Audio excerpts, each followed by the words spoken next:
Hey guys, welcome back. And I can't believe it, but we're seeing the meme in action yet again over at DC. And it's funny, it's like you would think this whole thing would have gotten old by now. I mean, at least that the meme would have worn itself out, but the whole Kathleen Kennedy, South Park, put a chick in it, make her gay, make her lame. It just keeps happening over and over again. This time over at DC, we're seeing apparently reports that in Aquaman and the Lost Kingdom, the director James Wan revealed that he basically completely subverted and changed the origin of Karshan, the villain. And again, this is not somebody that I know anything about. I didn't really grow up reading comics. I'm a normie when it comes to all these superhero movies. But I do try to respect the lore. I'm a big Lord of the Rings fan. I am a huge fan of respecting the source material. And clearly the direction that DC and Marvel, much like most of Hollywood, have gone these days is to make it up as you go along and not respect the story that came before. Don't respect the material you're using.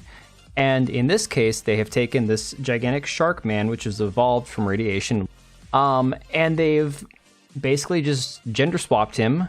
And instead of being a gigantic shark man, now it's going to be some non-binary woman, trans person. I don't know if I'm guessing it's a woman. She looks like a biological female. India Moore is the name of the actor, whatever they refer to themselves as.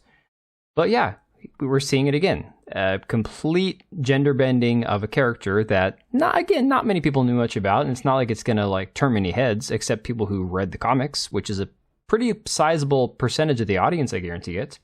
So we've seen this over with the Marvels, with them taking Dar-Ben and completely subverting the origin story. I mean, they did that with Captain Marvel too, to be honest. What started off as a man and now it's a woman. And Dar-Ben, pictured here, looks nothing like the comic book character. Honestly, terrible choice of a villain. I cannot believe that they're spending this kind of money on these films. I mean, at this point, they had to have sent this one out to die.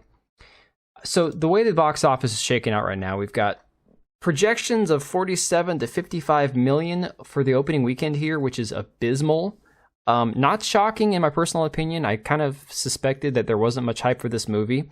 And this article from Deadline tries to paint it as, well, they had the actors strike and they had the writers strike and they couldn't do much promotion and do the junkets.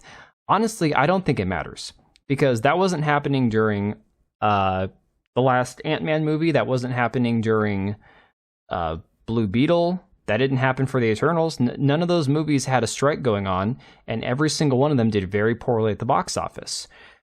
They all had one thing in common. They were either mid movies or they were just below mid. They were terrible. They were subpar movies. They were not good comic book films. And this one is definitely looking like that's the direction it's going. The overall opinion I've heard from people that actually went and saw Miss Marvel, most of them being people who wanted to review the movie. I haven't talked to anybody who was a big fan of Captain Marvel or the character who went and saw it.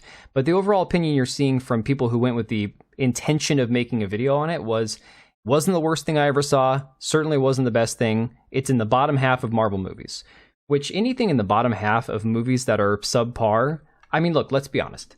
I'm going to be honest about one thing.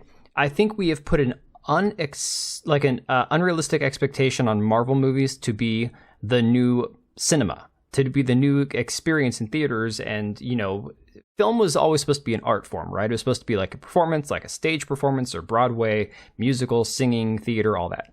It's become like, again, I didn't think that the director, I can't remember the name off the top of my head right now, who basically said that these movies are not film, they're like an amusement park ride. They're just, they're meant to be fun and flashy, but there's no talent, no art that goes into them.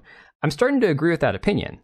And to be honest, I don't blame the movies for sucking. I think we've ruined the movie industry with all these superhero films. I think that when this is the only thing we're talking about is superhero films and anything else comes second, I think we've kind of set ourselves up for failure.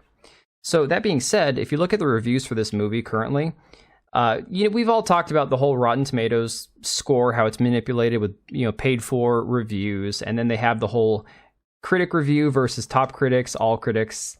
So when you go to top critics, it's doing terribly at 42%. Same thing with verified versus all audience. All audience has the film much lower than verified. But surprisingly, all audience still has the film at 71%. Here's my theory on that. Personally, I'm not going to go see this movie because I think it looks I don't think it looks horrible. I think it looks bad.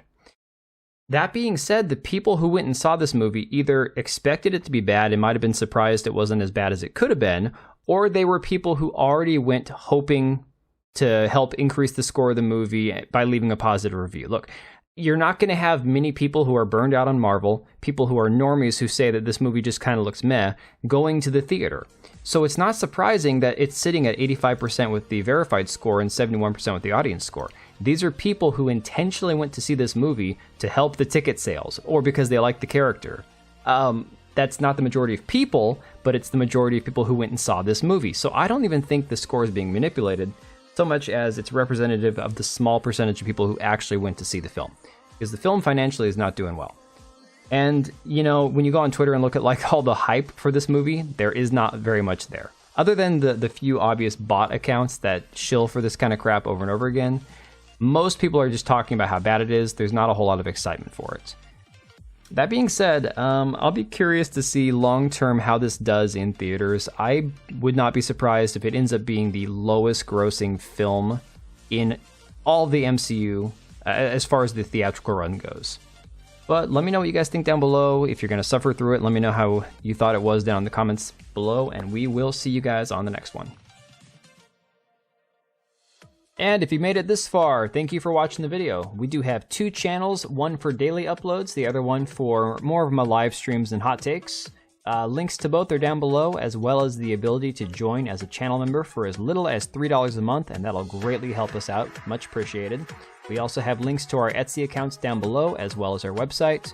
We also have locals and Subscribestar. If you didn't want to support us on YouTube, you can support us through those. Thanks again for being here, and we will see you on the next one.